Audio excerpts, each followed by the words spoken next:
Pleased now to be joined by the one and only, the legendary, internationally famous. I think he's playing Radio City Music Hall later on this week. You know him, you love him from SB Nation's Big Blue View, the main man over there, the main man for all of us. It is Ed Valentine. Ed, thank you so much for venturing across enemy lines ahead of week one. Oh, anytime, RJ. How are you? I'm not so sure that anybody would want to hear me sing. So I don't know about Radio City, but Well, I didn't know, there's stand up there. You know what I mean? You're a funny guy.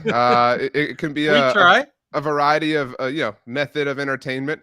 Maybe talking about, the comedy that has been the New York Giants that no longer is the New York Giants. That's the story these days, Ed. These Giants are different. They're for real. I mean, this isn't the same old group that the Dallas Cowboys led by Dak Prescott have beaten 10 times in a row.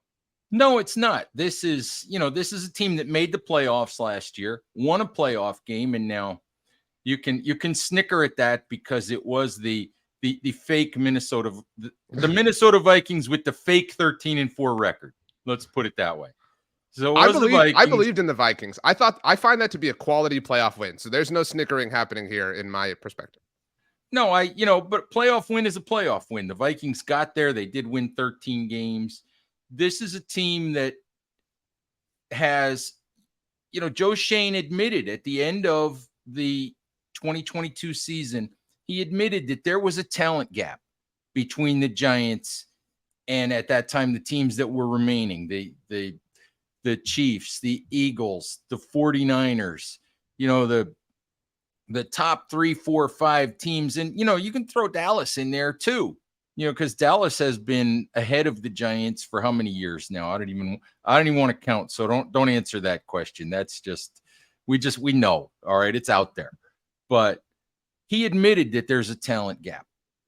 And I'm curious to see if the Giants have closed it enough to where they win one of these games. I mean, the Giants were 1-4-1 in the division last year and still managed to make the playoffs. They've lost to Dallas 11 out of 12 times. And if the Giants are ever going to make that leap to being a consistent playoff team, then these games against Dallas and Philly eventually have to become 60-40 kind of games. They have to become games where the Giants win some of them. And I'm curious to see where this goes. I think that's really well said. You mentioned the 11 out of 12. That dates back to the beginning of the 2017 season. Of course, the Giants swept the Cowboys during Dak and Zeke's rookie year. That was the last great Giants team before last year, obviously, kind of revitalized the organization. The one win I would offer came against the Andy Dalton-led Cowboys in the final week of 2020. And then there was the Doug Peterson throw game that Joe Judge and everybody got all huffed and puffed about. Dallas did go to New York last year and win with Cooper Rush at quarterback, which was kind of a hallmark of the Cowboys at the time early in the season. And so I think everyone's with you, Ed. I think at least my vantage point is these aren't the same Giants. These aren't two games you can just kind of, chill and kind of float your way through. I do view them, I think that's a great way to put it, as 60-40 propositions at the very least now. Some would say even 50-50 because this Giants team is better. It's only a 3-point spread at the time you and I are talking, although Dallas is the visiting team. And a lot of that is that the personnel is different. Darren Waller is now a factor. Saquon's back. I think Jalen Hyatt is one of the more underrated, sleepers for rookie of the year right now across the entire NFL. It was a huge bummer to see him wind up in New York. And although ultimately does come back to Daniel Jones, do you feel like this is the best Giant? Actually, I'll change the question. This is the best cast of Giants offensive personnel since when? Oh, goodness. Oh, I want to say since the Beckham, Barkley, Manning Giants, but the Beckham, Barkley, Manning Giants didn't get a whole lot done. Right. So this might be the best overall cast of characters since Manning, Cruz, Nix, Jacobs, Bradshaw, right. Manningham, right. Derek Ward. It might, and a quality offensive line. You might have to go back that far.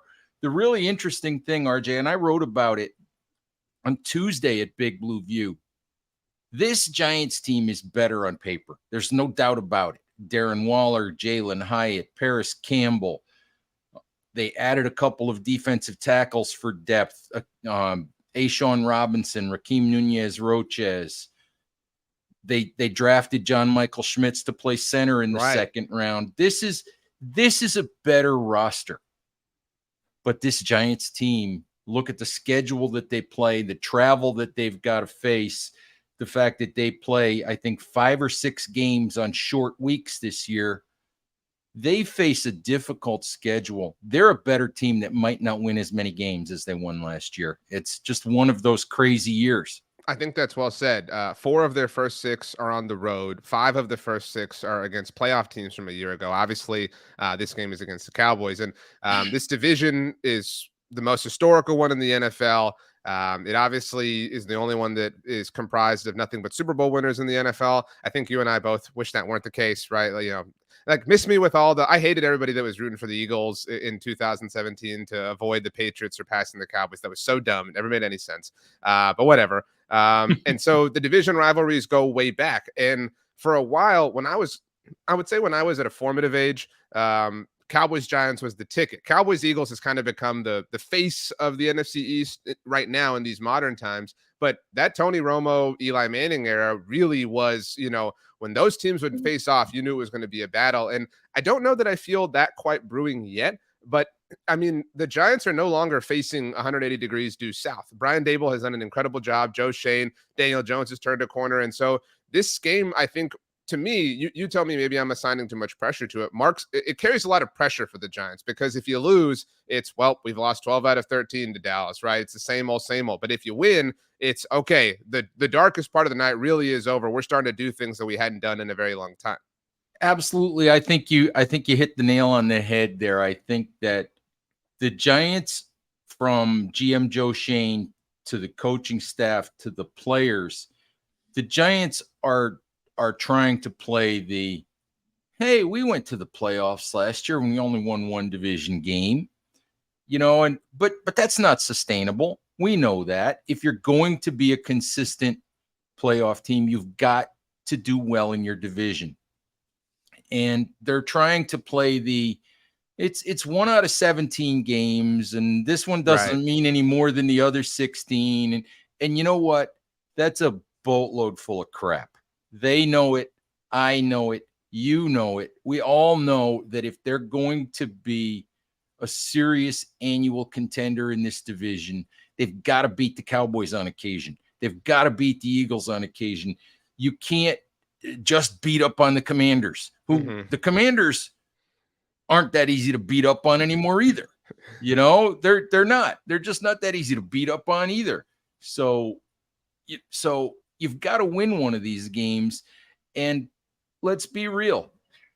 This is week 1 at MetLife Stadium, a game where Mike McCarthy has admitted probably at least a third of what the Cowboys see from the Giants, and it'll be the same on the other side, is stuff that they haven't been able to prepare for. It's stuff they haven't seen on film.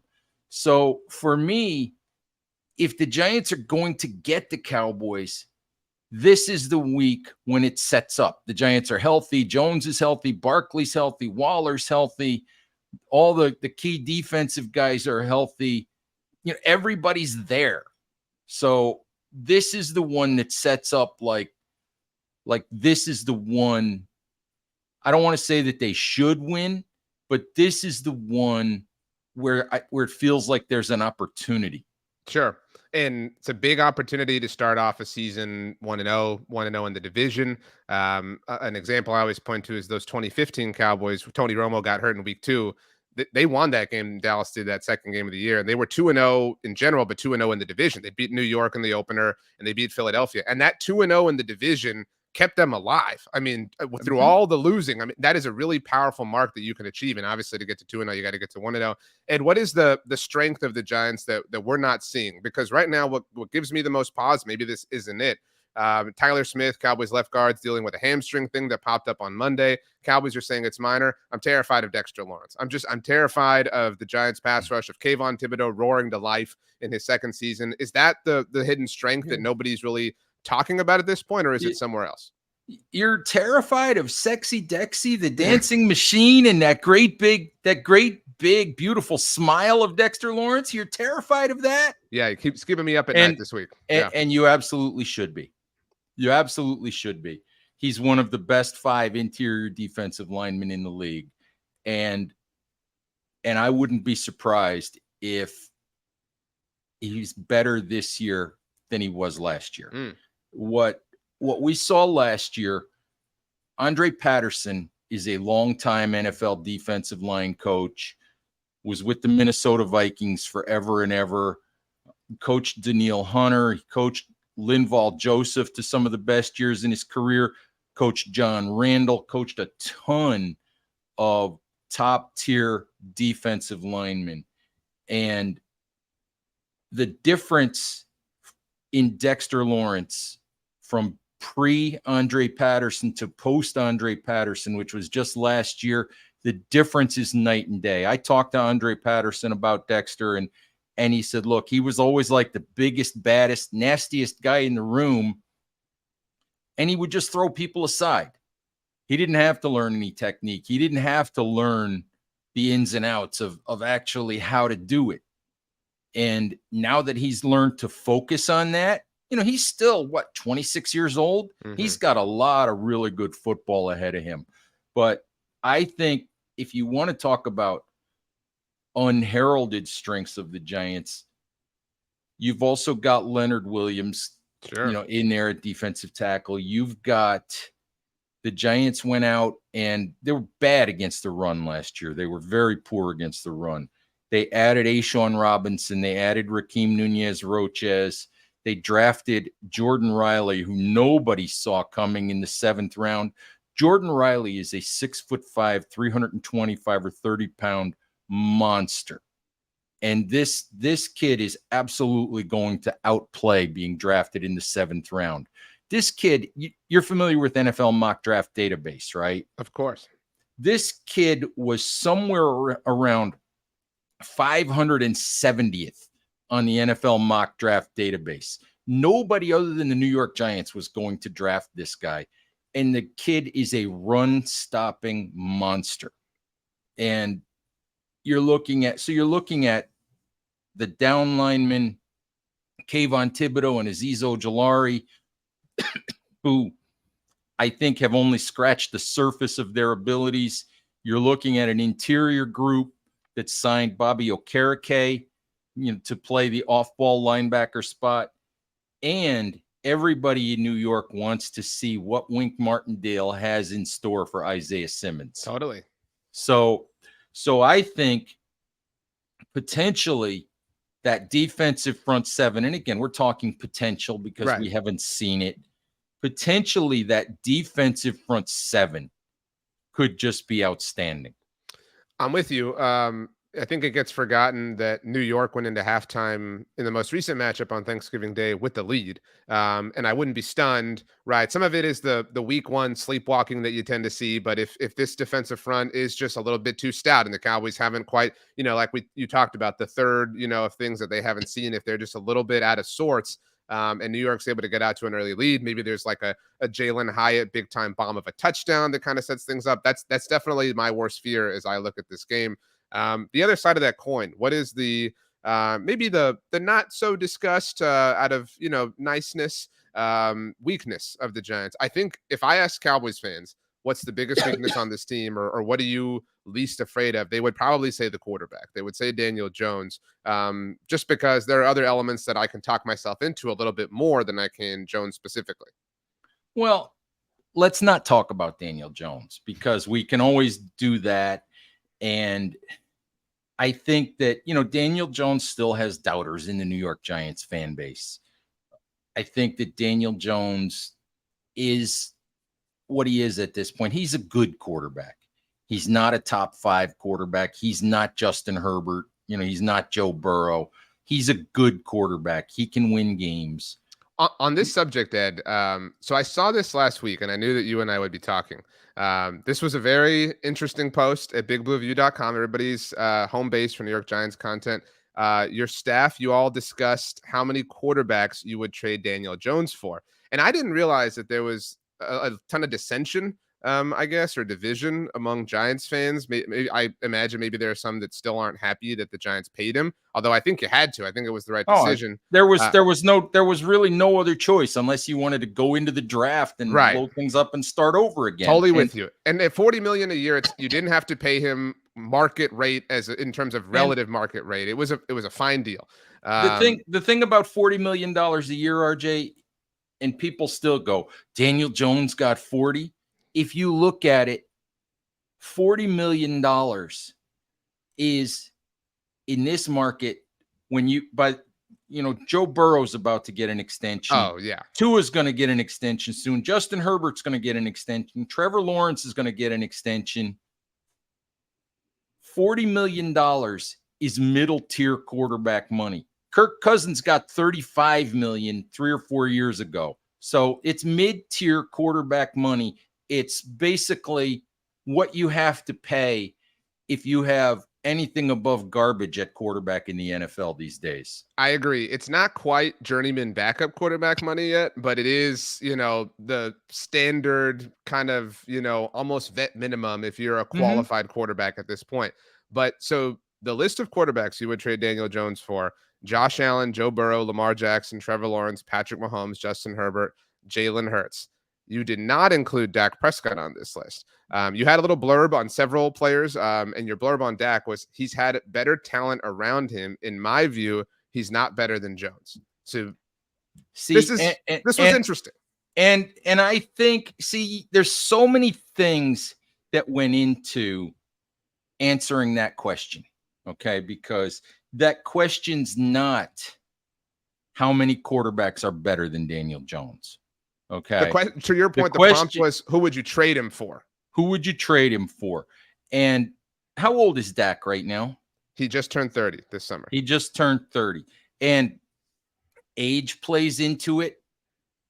My feeling on Dak Prescott is he's a good quarterback, but he's 4 years older than Daniel Jones. And in my view, when you look at the Cowboys annually, the Cowboys are always spoken about as a title contender. They have not gotten close in Dak Prescott's time. And what that tells me, I'm not looking at passing stats. I'm not looking at number of touchdowns.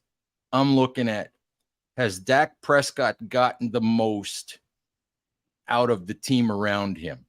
And I can't answer that with a yes. And that makes me, and also because he's 4 years older than Jones, because I can't answer that with a yes is why I wouldn't trade Jones for Prescott right now.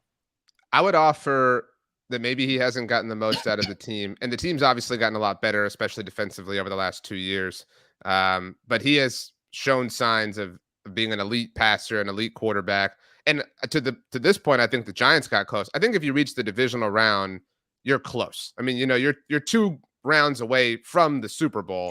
Prescott, I'll be honest, Dak Prescott is one of the, if you put those guys that I put on the list in one place and you put this other bucket of quarterbacks in another place, and Dak is in that middle bubble of a handful of guys where I had to think about that one.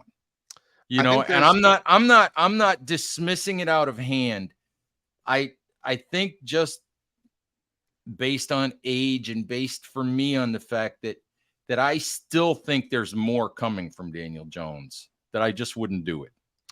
I mean, we'll see. That's really kind of what this season and this game, back to the kind of potential weakness or whatever, is about for the Giants, right? Like you can have, this talented front seven. You can have Saquon and Paris Campbell and Darren Waller and Jalen Hyatt can become offensive rookie of the year. But if Daniel Jones can't be the straw that stirs the drink, then a lot of it is for naught. Now, some teams can overcome that.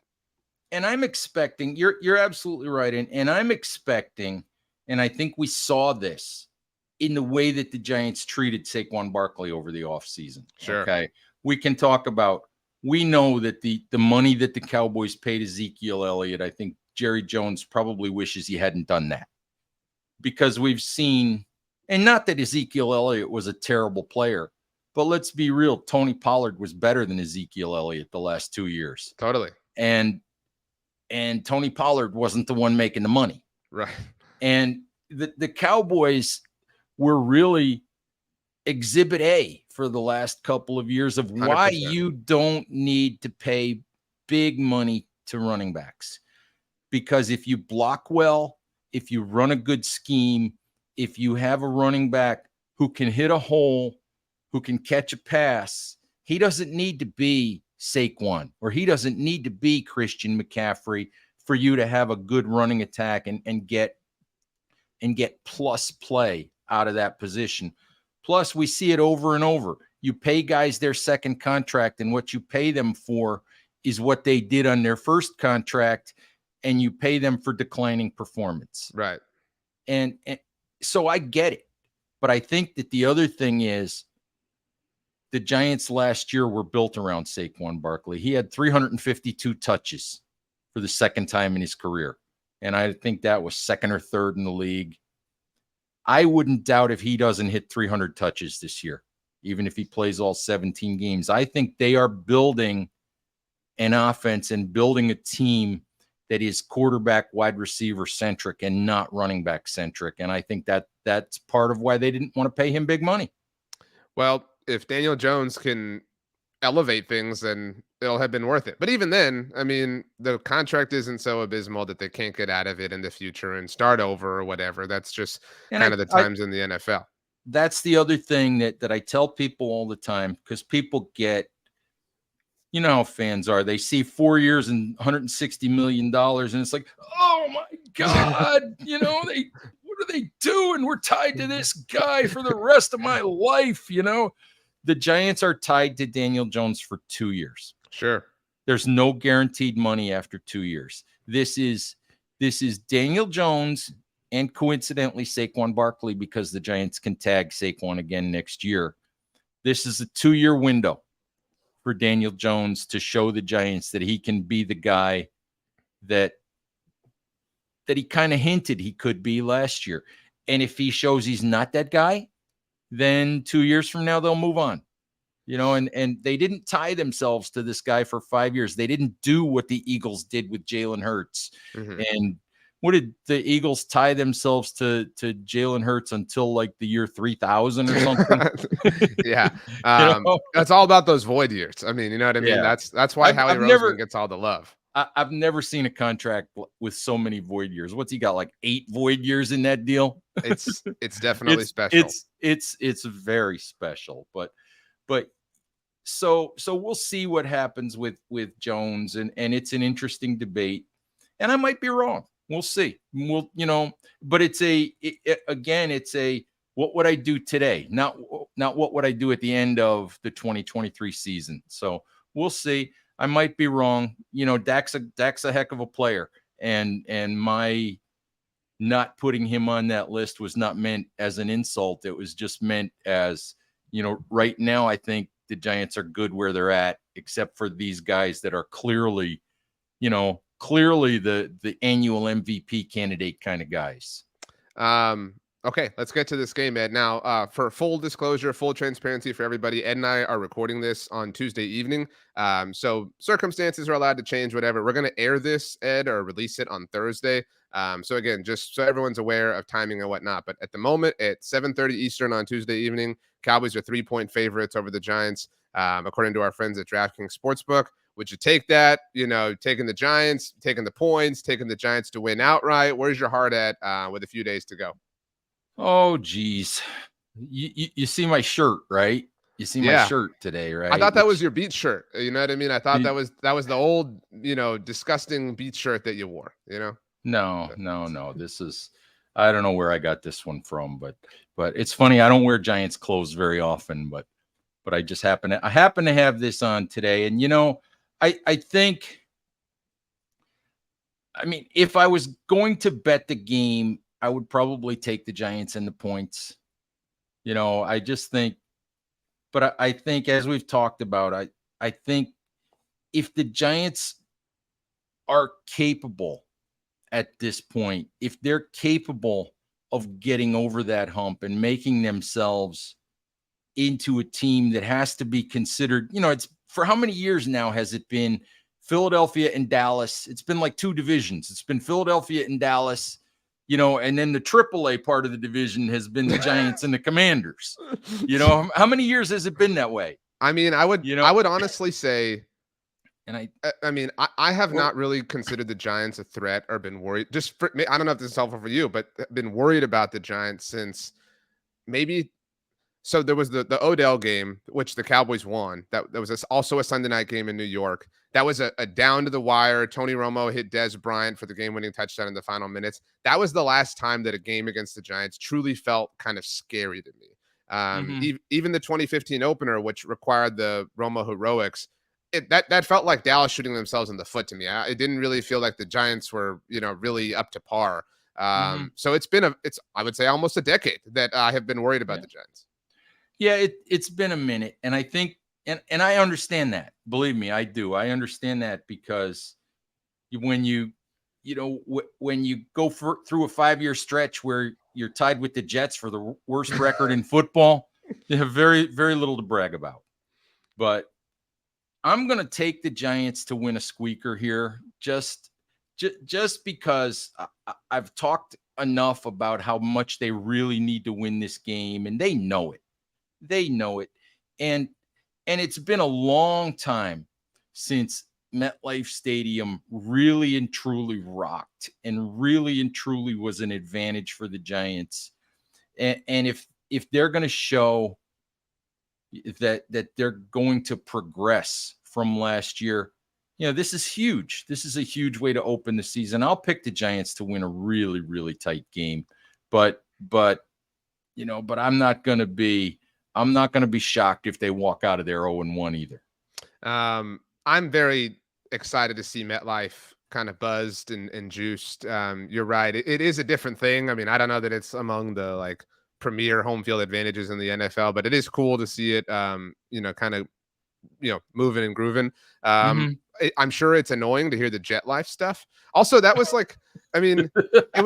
it's not even clever at this point for Aaron Rodgers to call how many. I'm certain that Aaron Rodgers is a punk. I'm just saying, I'm certain by now 5,000 people have made that joke to you. You know what I'm saying? It wasn't like a clever or a unique or original joke. But whatever. I'm going to take the Cowboys, obviously, but I really do hope it's a good game. It should be. It should be a lot of fun. I think that the Giants, we all know that the Giants have been trying to climb up that mountain for a long time. And I just think this is a good test to see where the Giants are on that ladder at this point. All right. Well, actually, last one for you, Ed. Predict the coin toss, heads or tails? Heads. God only knows. Okay. God only knows why I said that. Whatever. Either way.